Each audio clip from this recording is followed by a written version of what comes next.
I felt the air pressure gauge drop to 0 while I was doing 56 on a steep downhill stretch, and I knew right then I was dead.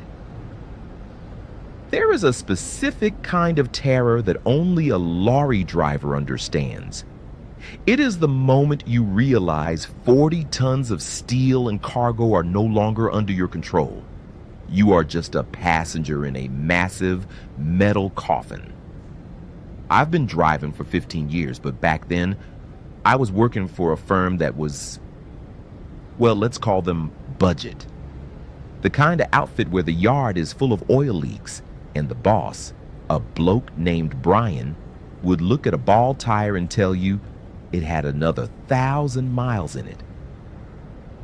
I was young, I needed the work, and I let myself be bullied into driving a shed on wheels.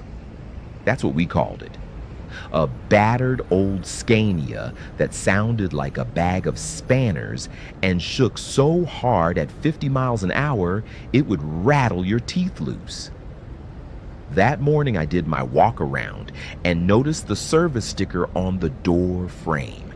It was 6 months out of date, not a week, 6 months. I went into the office and told Brian the brakes felt soft and the service was way overdue.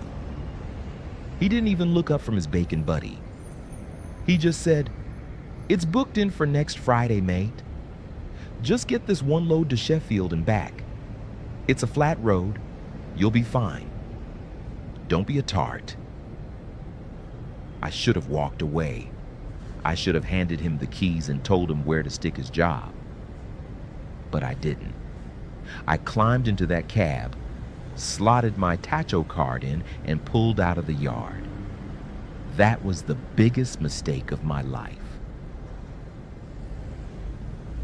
The load was heavy, full pallets of concrete blocks. I could feel every gram of that weight pulling on the chassis as I hit the A roads. The truck was struggling. It was wheezing up the inclines, and the steering felt like I was trying to turn a boat through treacle. About 2 hours in, I started hearing a hiss. Not a big one, just a tiny rhythmic tss every time I touched the brake pedal. It was an air leak. Somewhere in the lines a seal was perished, or a hose was rubbing against the frame because nobody had bothered to clip it back during a service. I told myself I'd stop at the next services and check it, but the pressure was on. Brian was already texting me, asking why my GPS tracker showed me 10 minutes behind schedule.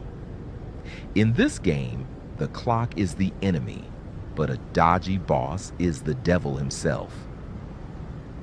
I hit the long descent towards the valley. It's a notorious stretch, steep, winding, and lined with stone walls. I shifted down a gear to let the engine do the work, but I needed to check my speed. I tapped the service brakes. Pop. It wasn't a hiss anymore. It was a violent explosion of air from underneath the cab. The low-pressure buzzer started screaming. It's a sound that haunts my nightmares. That high-pitched, relentless beep telling you the lungs of the truck have just collapsed. I hammered the pedal. Nothing. It went straight to the floor like a wet sponge. The air tanks were empty. The compressor couldn't keep up because the main line had snapped clean off. I was in a 40-ton runaway, and the speedo was already climbing past 60. I grabbed the steering wheel with both hands, my knuckles turning white. I tried to downshift again, but the gearbox wouldn't take it. The revs were too high. The engine was screaming, the wind was whistling through the door seals, and the stone walls were blurring past. I saw a line of cars at the bottom of the hill, sitting at a red light. If I hit them, I wasn't just going to die.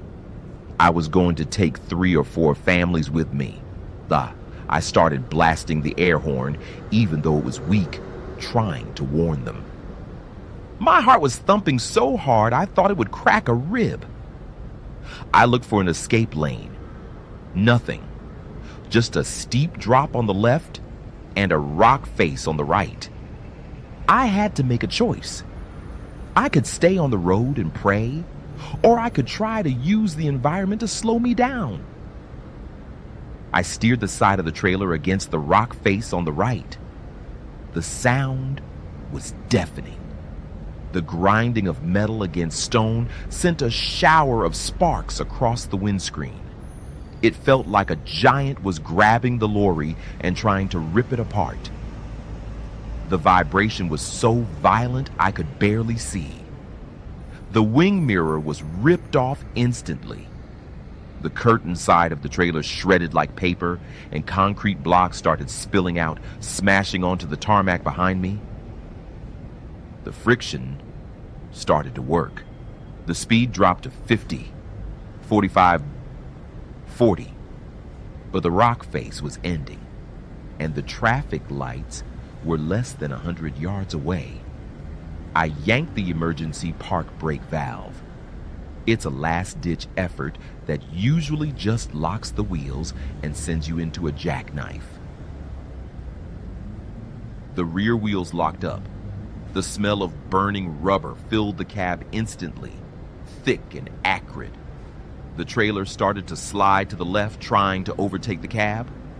I steered into the skid, fighting the wheel like a madman, praying the whole rig wouldn't flip over.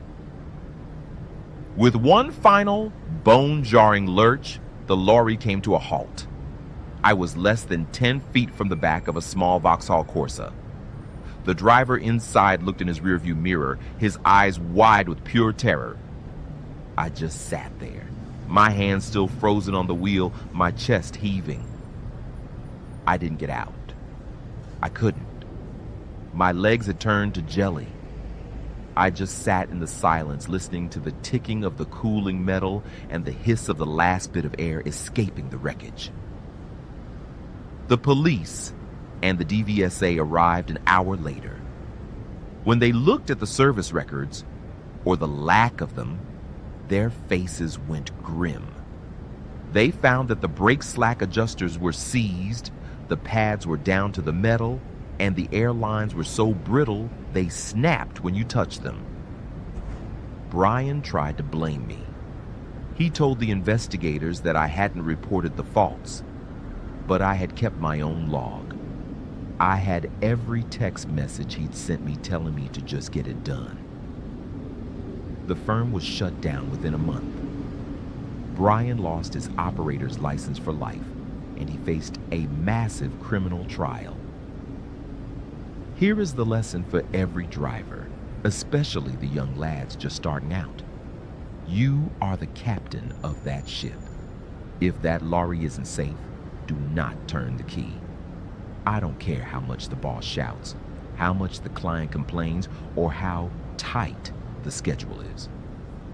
A missed service isn't a paperwork error. It's a death warrant. If I hadn't found that rock face to grind against, I wouldn't be here telling you this story.